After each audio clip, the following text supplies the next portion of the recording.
Intermediate में पहला chapter है फिजिक्स में आवेश एवं विद्युत क्षेत्र। आज हम इस पर चर्चा करते हैं। आवेश एवं विद्युत क्षेत्र में सबसे पहली चीज है आवेश। आवेश क्या है? आवेश के बारे में जानने के लिए दो चीज जानो चाहिए। एक तो चीज है वस्तु और एक है गुण। गुण वस्तु में पाए जाते हैं। वस्तु के बिना गुण का कोई अस्तित्व नहीं है। जैसे मैं कहूं सिंगिंग मेरा क्वालिटी है, मेरा गुण है, तो इसका मतलब अगर मैं नहीं रहूंगा तो सिंगिंग नहीं रहेगी। तो आवेश की परिभाषा में हम ये लिखते हैं कि आवेश किसी वस्तु का वह गुण है, याद रखें कि यह गुण है जिसके कारण वस्तु आकर्षित या प्रतिकर्षित होती है।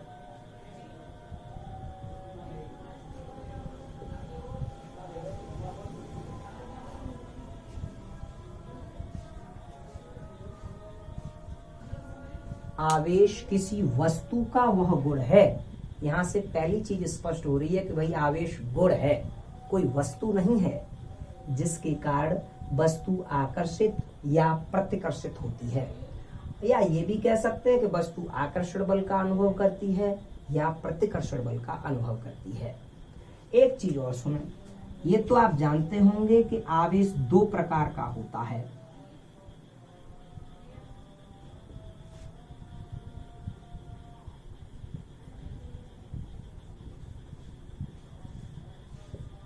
फर्स्ट धनावेश यानी प्लस का आवेश और सेकंड ऋणावेश यानी माइनस का आवेश। धनावेश और ऋणावेश दो प्रकार के आवेश होते हैं। और इसकी अगली बात यह भी है कि जब दो एक जैसे आवेश आपस में पास पास रखे हों, वैसे ये कहना उचित होगा कि एक जैसे आवेश से आवेशित वस्तुएं आपस में पास पास रखी हों तो इनके बीच में प्रतिकर्षण का बल लगता है। प्रतिकर्षण।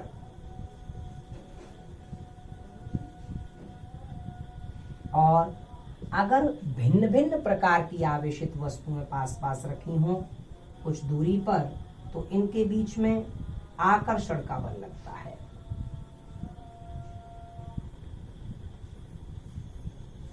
अगर इसमें इस वस्तु पर धनावेश है परंतु दूसरी वस्तु पे कोई आवेश न हो, तो इसका मतलब इसके बीच में भाई कोई बल नहीं लगेगा।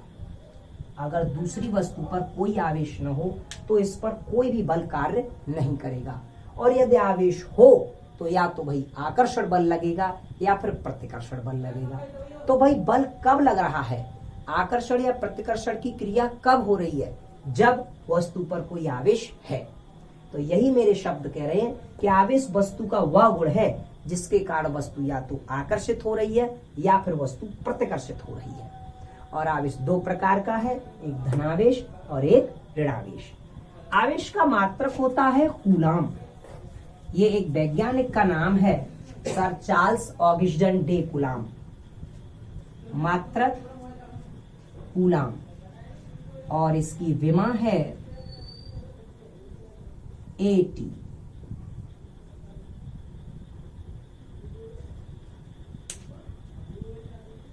आवेश का एक और मात्रक फैराडे भी होता है। और एक फैराडे में 96,500 कूलाम आवेश पाया जाता है। 96,500 कूलाम आवेश पाया जाता है एक फैराडे में। और ये आवेश का मात्रक कूलाम मैनुअल होता ही होता है। इसके पश्चात हम बात करते हैं आवेश की उत्पत्ति।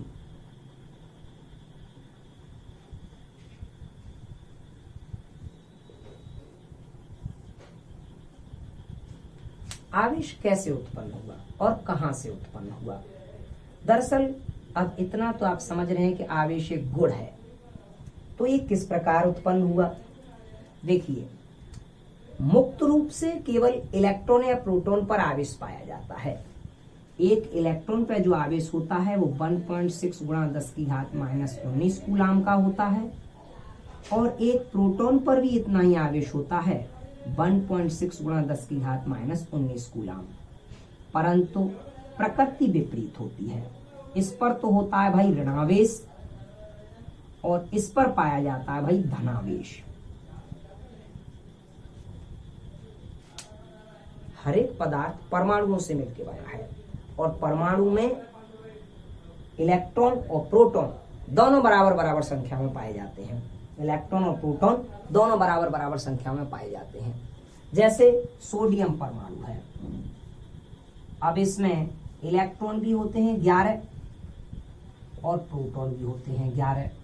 तो इस हिसाब से इसमें इलेक्ट्रॉनों का आवेश हुआ 11 गुणा 1.6 गुणा 10 की घात माइनस 19, इतना ऋणावेश। और प्रोटॉन का भी आवेश हुआ 11 गुणा 1.6 गुणा 10 की घात माइनस 19, इतना धनावेश। तो आप भाई देख रहे हैं कि जितने धन के हैं उतने ही ऋण के हैं, तो परिणाम में भाई कोई भी आवेश इस पर नहीं रहेगा परमाणु पर। तो फिर यदि इलेक्ट्रॉन कहीं से एक ऐड हो जाए इसमें, तो इसका मतलब अब ऋण का आवेश हो गया 12 गुणा 1.6 गुणा 10 की घात माइनस 19, और ये इतना ही रहा 11 गुणा 1.6 गुणा 10 की घात माइनस 19, ये ऋणावेश और ये धनावेश। अब आप देख रहे हैं कि ऋण का ज्यादा है और धन का कम है। पहले दोनों बराबर ही बराबर थे, तो जब दोनों बराबर बराबर थे तो भाई कोई आवेश नहीं हुआ, उतना ही प्लस का उतना ही माइनस का तो कैंसिल हो गया। अब भाई ऋण का 1 यूनिट बढ़ गया, तो इसका मतलब है कि इस पे आवेश आ गया 1.6 गुणा 10 की घात माइनस 19। भाई 11 प्रोटोनों का धनावेश 11 इलेक्ट्रॉनों के ऋणावेश से कट गया, वो तो कैंसिल हो गया। अब कितना बचा? 1 इलेक्ट्रॉन का ऋणावेश बचा, और 1 इलेक्ट्रॉन का आवेश इतना ही तो है, तो इतना ऋणावेश परमाणु पे आ गया। क्या होने पर? 1 इलेक्ट्रॉन बढ़ जाने पर, 1 इलेक्ट्रॉन ऐड होने पर। और यदि ऐसा हो जाए कि 1 इलेक्ट्रॉन कम हो जाए, बाई दावे 1 इलेक्ट्रॉन कम हो जाए, मतलब यहां रह जाए -1, तो इस हिसाब में इस पे जो ऋणावेश रह जाएगा वो 10 गुणा 1.6 गुणा 10 की घात माइनस 19, इतना ऋण रह जाएगा। और ये हो जाएगा भाई, ये तो इतना है ही है, 11 1.6 गुणा 10 की घात माइनस 19। अब आप सोचिए भाई, अब भाई ऋण के 10 हैं और धन के 11 हैं, तो इस हिसाब में भाई 10 के इस धन के 10 से ऋण के 10 कट गए, तो फिर किसका बचा भाई? धन का 1 यूनिट आवेश बचा। तो धन का मतलब कि अब इस पे आवेश होगा 1.6 गुणा 10 की घात माइनस 19 कूलाम धनावेश।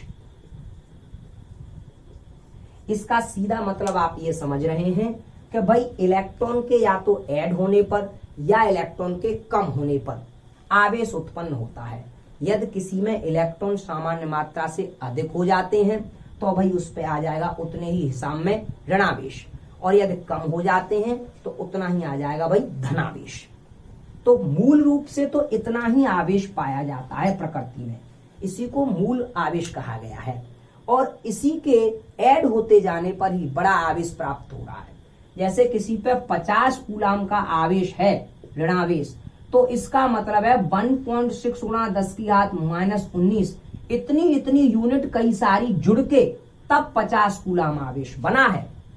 मतलब मूल रूप से प्रकृति में इतना ही आवेश पाया जाता है। बाद बाकी जो भी आवेश है 50, 10, 100, 20, 25, वो सब इन्हीं यूनिटों के जुड़ने के कारण बना है। ये आवेश की मूल इकाई है। तो यहां से आप इतना समझ सकते हैं कि आवेश इलेक्ट्रॉन के स्थानांतरण से उत्पन्न हो रहा है। या तो किसी पे इलेक्ट्रॉन अधिक हो जाए या फिर किसी पे इलेक्ट्रॉन कम हो जाए, तो उस पर उसी परिमाण में इलेक्ट्रॉन के उसी गुणात्मक अनुपात में उतना ही आवेश उत्पन्न हो जाएगा। अगर एक कम हुआ है तो 1 यूनिट का धनावेश उत्पन्न हो जाएगा, यानी 1.6 गुणा 10 की घात माइनस 19, और एक बढ़ गया है तो उतना ही ऋणावेश उत्पन्न हो जाएगा। तो इलेक्ट्रॉन की कमी या इलेक्ट्रॉन की बढ़ोतरी से आवेश उत्पन्न होता है।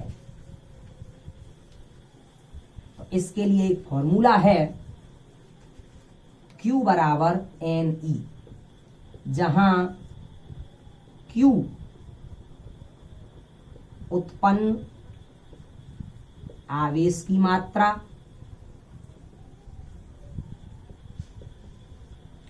N स्थानांतरित इलेक्ट्रॉनों की संख्या,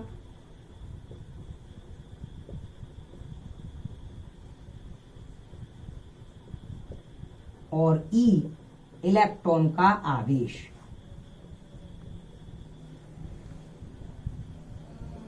(1.6 गुणा 10⁻⁻19). इसी को बार बार ऐड होने पर ही पूरा आवेश प्राप्त हो रहा है, वो जितना भी हो रहा है। एक और बात भाई सुने, यहां से आगे हम आपको ये बता रहे हैं कि दो वस्तुएं यदि आपस में रगड़ी जाएं, आप पढ़ते होंगे किताबों में कि किस थेल्स ने प्रयोग किया और वैज्ञानिकों ने प्रयोग किया कि एबोनाइट की खाल को बिल्ली से रगड़ें तो वो वस्तुओं को आकर्षित करने लगती है। इन सारी की सारी बातों की जड़ मैं सिर्फ इतनी कहूंगा कि जब दो वस्तुओं के बीच कोई क्रिया हो, चाहे उन्हें रगड़ा जाए, घिसा जाए, तो ऐसी क्रियाओं में इतना हो जाता है कि एक वस्तु से इलेक्ट्रॉन दूसरी पे चले जाते हैं। अब एक वस्तु पे तो इलेक्ट्रॉन की हो जाती है कमी और दूसरी पे हो जाती है इलेक्ट्रॉन की अधिकता। और अभी अभी मैंने बताया है कि या तो इलेक्ट्रॉन की कमी होने पे आवेश उत्पन्न होगा या इलेक्ट्रॉन की अधिकता होने पे आवेश उत्पन्न होगा। तो ये जितने भी प्रयोग छोटे मोटे आप पढ़ रहे हैं कि आपने अपने सूखे बालों से, मेरे बाल काफी बड़े बड़े हैं, इनसे भी यदि रगड़ा जाए कोई कंघा तो वो भी आवेशित हो जाएगा और फिर वो कागज के टुकड़ों को पकड़ने लग जाएगा। तो ये जो भी प्रयोग आप बुक्स में पढ़ते हैं या तमाम जगह से आपको मिलते हैं, उनका मूल कारण केवल एक ही है कि वस्तुओं के आपस में रगड़ा जाने पर या कोई भी क्रिया होने पर उनमें होता क्या है कि एक पर से इलेक्ट्रॉन दूसरी पर चले जाते हैं। इलेक्ट्रॉन चले जाते हैं तो भाई इलेक्ट्रॉन आवेश लेकर जाएगा, दूसरी पर ऋणावेश आया, जिस पर पहुंचे, जिस पर कमी हो गई उस पर धनावेश। लेकिन इतना ध्यान रखें भाई कि अगर दो वस्तुओं को रगड़ा गया तो एक पे मानो 5 कूलाम का ऋणावेश आया तो फाइनली दूसरी पे 5 कूलाम का ही धनावेश आएगा। एक पे जितना ऋणावेश आएगा दूसरी पे उतना ही धनावेश आएगा। तो ये चीज ध्यान रखें कि जहां भी रगड़ हो रही है या कोई भी क्रिया हो रही है उसमें यही होगा कि एक पर जितना आवेश आएगा दूसरी पर भी विपरीत प्रकृति में उतना ही आवेश उत्पन्न होगा, विपरीत प्रकृति में।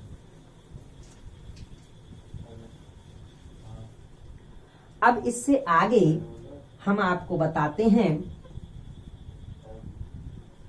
आवेशन की विधियां।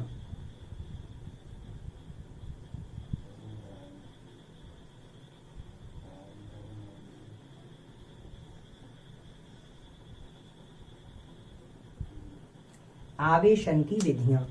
आवेशन की विधियों का क्या मतलब है कि एक वस्तु से दूसरी वस्तु पर कैसे आवेश उत्पन्न होता है या कैसे आवेश पहुंचता है एक वस्तु से दूसरी वस्तु पर। देखो, इसमें पहली विधि है संपर्क विधि या चालन विधि।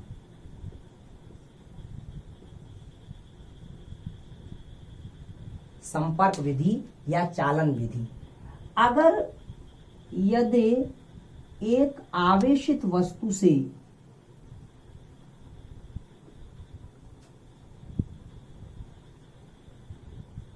दूसरी वस्तु स्पर्श कराई जाए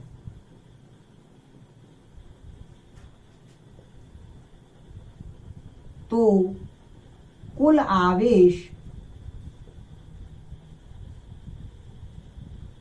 समान परिमाण में दोनों पर बंट जाता है।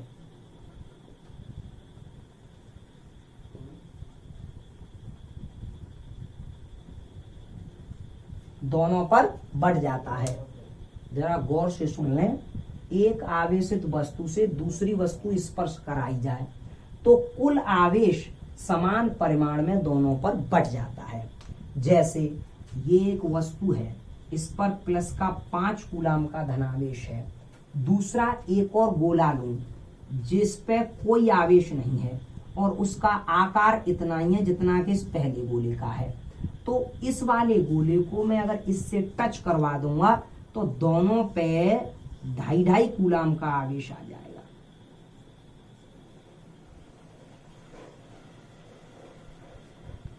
इस पे आवेश है 0 और इस पर है 5, तो टोटल दोनों का आवेश 5 हो गया और दोनों पर समान रूप से बट जाएगा। यहां पर तो भाई मैं इतना ही कहूंगा कि समान रूप से बट जाएगा, क्योंकि दूसरा गोला पहले गोले के बिल्कुल समरूप है, लेकिन आकार में अगर भिन्नता होगी तो ये वितरण समान रूप से नहीं होगा। परंतु इंटरमीडिएट में तो भाई आपके लिए इतना ही है कि समान रूप से बट जाएगा। जहां भी एक वस्तु से दूसरे को टच कराया जाएगा तो जितना भी उस पे आवेश होगा वो दोनों पे समान रूप से वितरित हो जाएगा। और 3 को स्पर्श करेंगे तो तीनों पे समान रूप से बट जाएगा, 4 को स्पर्श करेंगे चारों पे समान रूप से बट जाएगा। अच्छा, एक और बात, जैसे इस पे मानो 5 कूलाम का आवेश है और दूसरा गोला है, इस पे मान लो 3 कूलाम का ऋणावेश है। अब दोनों को टच करवा दिया हमने, तो फिर परिमाण में ये हो जाएगा 5 और ये माइनस का 3, तो प्लस का 2 बचा, तो प्लस का 2 दोनों पे बराबर बराबर रूप से बट जाएगा। तो इस हिसाब में इस पे तो आ जाएगा प्लस का 1 कूलाम और इस पे भी प्लस का 1 कूलाम। तो मैं समझता हूं आप समझ ही गए होंगे कि जब वस्तुओं को आपस में स्पर्श कराया जाएगा तो दोनों का टोटल जितना आवेश है वो दोनों पे बराबर बराबर भाग में बट जाएगा, और 3 होंगी तो तीनों पर बराबर भाग में बट जाएगा। ठीक है भाई, ये पहली विधि रही, संपर्क विधि या चालन विधि। एक और बताते हैं भाई इससे आगे जादू।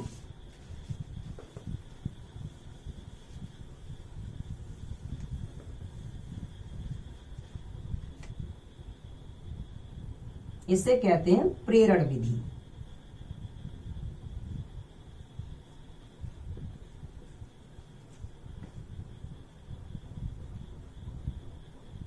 प्रेरण विधि, तो प्रेरण विधि का क्या मतलब है?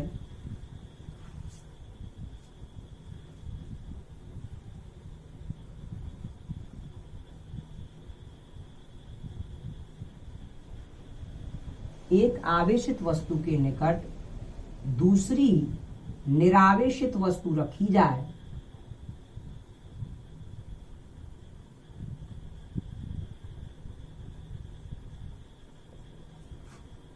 तो दूसरी वस्तु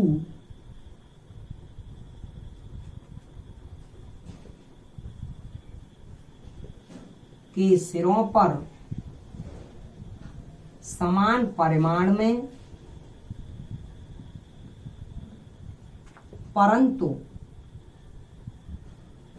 विपरीत प्रकृति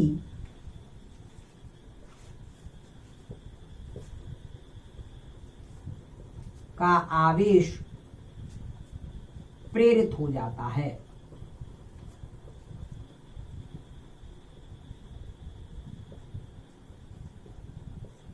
समान परिमाण परंतु विपरीत प्रकृति का आवेश प्रेरित हो जाता है। एक आवेशित वस्तु के नजदीक अगर दूसरी निरावेशित वस्तु रखी जाए, मतलब एक पे आवेश है दूसरी पे कोई आवेश नहीं है, और पास पास अगर दोनों को रख दो तो दूसरी वाली जो वस्तु है जिसपे कोई भी आवेश नहीं है उसके पृष्ठों पर अपने आप आवेश आ जाएगा और उतना ही आएगा जितना पहली पर है। देखो, जैसे ये प्लेट है, इस पे प्लस का आवेश है मानो 5 कूलाम, और इसके पास में एक और प्लेट रख दूं, इस पर कोई आवेश नहीं है, तो इसके नजदीक ही रखे जाने पर जो प्लेट का हिस्सा इसके पास पड़ेगा उस पर तो आ जाएगा 5 कूलाम का ऋणावेश, जो हिस्सा इससे दूसरी साइड में होगा उस पे आ जाएगा 5 कूलाम का धनावेश। एक बार फिर से सुन समझ लें, पहली वाली प्लेट पर 5 कूलाम का धनावेश है और दूसरी एक और प्लेट मैंने इसके पास में रख दी जिस पे कोई आवेश नहीं है, तो अपने आप प्रेरण से इसके पहले सिरे पर 5 कूलाम का ऋणावेश आ जाएगा और दूसरे वाले सिरे पर 5 कूलाम का धनावेश आ जाएगा। ये अपने आप ही आवेश प्रेरित हो जाएगा। अब चाहे तुम भाई जादू कह लो, चाहे कुछ और कह लो, लेकिन हो जाएगा भाई ऐसा। और इसका राज क्या है वो हम आपको अगली बार में बताएंगे कि ऐसा कैसे हो रहा है, चालन में कैसे आवेश जा रहा है और इसमें कैसे आवेश उत्पन्न हो रहा है। और अगर इसका राज जानते हो कि कैसे क्या हो रहा है तो फिर हमें कमेंट में बता देना, हम आपके नाम पे मोहर लगा देंगे कि आप भी फिजिक्स सीख गए। ठीक है। दो विधियां, मैं अभी उतनी ही बात कर रहा हूं जितना इंटरमीडिएट पाठ्यक्रम में है, इससे अतिरिक्त नहीं कर रहा। इससे अतिरिक्त तो और बाद में बताएंगे। अब इसके आगे है वही कूलाम का नियम।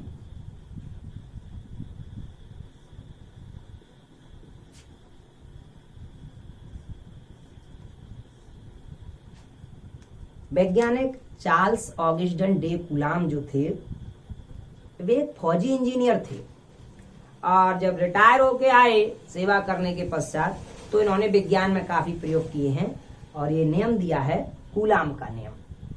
तो कूलाम का नियम क्या है? मैंने अभी आपको बताया कि दो आवेशित वस्तुएं हैं, मानो इस पर कोई आवेश है और इस पर भी कोई आवेश है, तो दोनों के बीच बल लगेगा। या तो वो बल आकर्षण का होगा या फिर वो बल प्रतिकर्षण का होगा। अब ये आकर्षण और प्रतिकर्षण तो भाई इस बात पर डिपेंड करेगा कि भाई ये धनावेश थे दोनों, या दोनों ऋणावेश थे, या दोनों विपरीत प्रकृति के आवेश थे।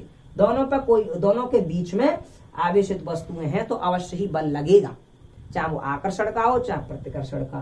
कूलाम ने ये बताया है कि दोनों के बीच में जो बल लगेगा वो होगा कितना। दोनों आवेशित वस्तुओं के बीच में जो बल लगेगा वो होगा कितना, इस बात को बताते हैं कूलाम। तो देखो सुनो, इस नियम के अनुसार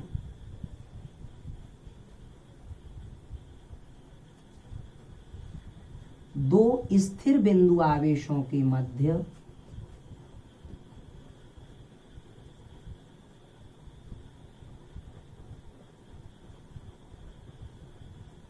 लगने वाला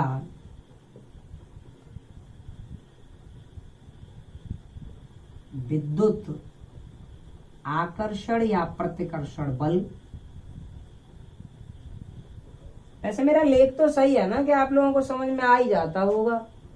मुझे लगता है इतना गंदा तो मैं लिखता नहीं।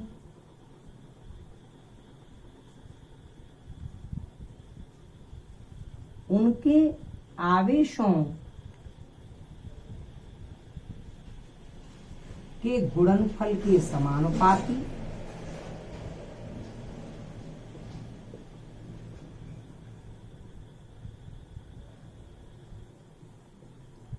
एवं उनके बीच की दूरी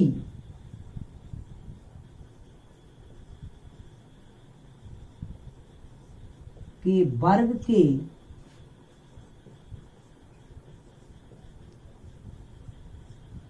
व्युत्क्रमानुपाती होता है।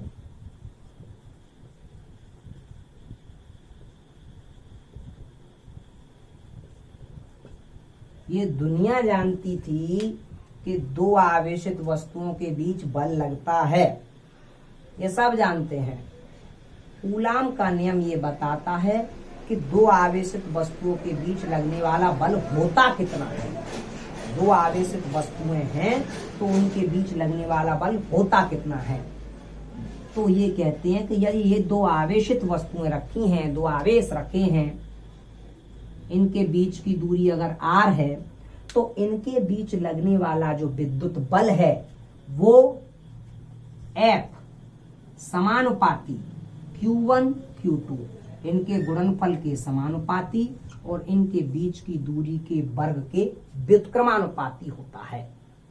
अब आप जानते हैं कि अगर समानुपाती का चिन्ह हटाएंगे तो वहां एक नियतांक लेंगे, तो इस हिसाब में हो जाएगा 1/4 pi epsilon not Q1 Q2 upon R square.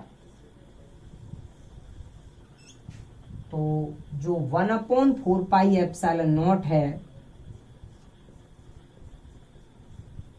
इसका मान होता है 9 गुणा 10 की घात 9 और एप्सिलॉन नॉट को कहते हैं हम निर्वात की विद्युतशीलता।